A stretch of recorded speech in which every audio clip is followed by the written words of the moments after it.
You mentioned in your notes about this recent sell-off the last couple of days that perhaps the facts don't necessarily match the crime. Why not?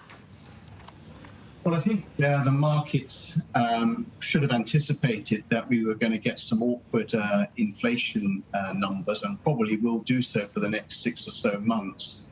Secondly, valuations of some of the hottest sectors like technology have actually been caught up with sectors like materials, which has been a huge move since last year. So they basically are trading at the same level. So any correction now is meaning a much broader sell-off for a lot more sectors.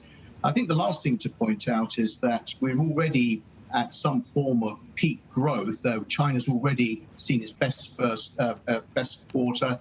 The US will see its best quarters during second and third.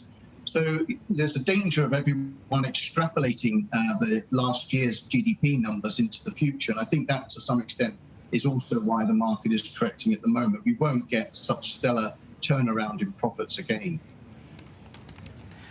So are you saying, Sean, then that we should overlook what some are saying, that these tech valuations are looking a bit stretched? We should ignore the margin debt that seems to be fueling rallies like we're seeing in Taiwan right now and just continue to buy on these dips?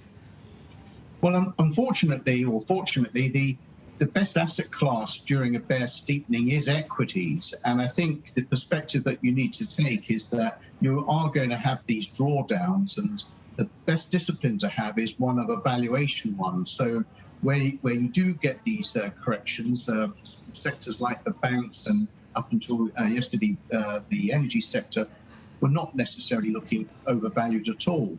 So I think it's all about putting a level on the 10-year Treasury where you feel comfortable with, which we think is about 2%, and then being quite discriminatory about the PE multiple that you should be looking to purchase equities at, which I think is a maximum around about 18, 19 times, or a free cash flow yield of about 6. But equities are the best asset class during this inflation bear steepening. You just need to be a lot more disciplined about the investment process. Okay, Sean, you say you're modestly bearish on Chinese A shares. What would you need to see to upgrade that view? That's a good question. I think almost last Friday I was getting the feeling that we should have been more bullish, because when you do get periods when the Chinese currency is strengthening and a rally in Chinese government bonds, that tends to be a very good period for Chinese equities.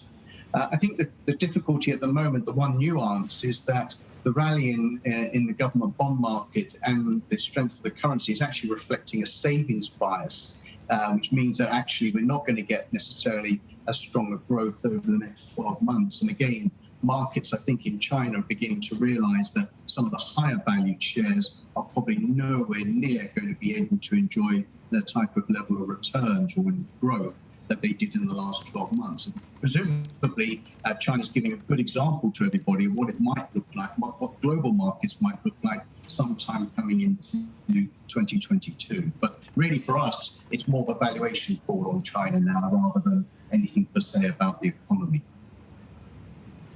Okay, Sean, on Taiwan, you have a bullish view on that economy and the market there. Has anything that you've seen in terms of the price action this week challenged that view?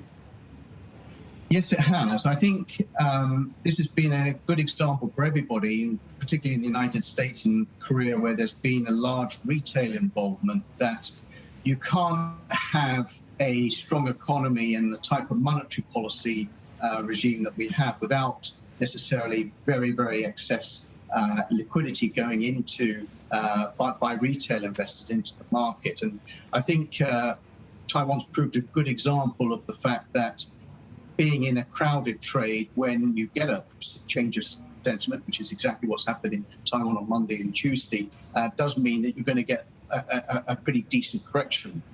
The good news is fundamentally there's nothing untoward about the environment in Taiwan for the economy, nor for the equity market. There's no credit issues, there's no spillover risks. But you're going to see a lot more of the issues that you saw in Taiwan over the last few days being replicated in other equity markets as the steam comes out of this very, very big surge in money supply globally. We're rolling over already in money supply in the United States and in China, and that's going to start to mean that these pockets of excess speculation will get burst, and you're going to again suffer some form of drawdown risk.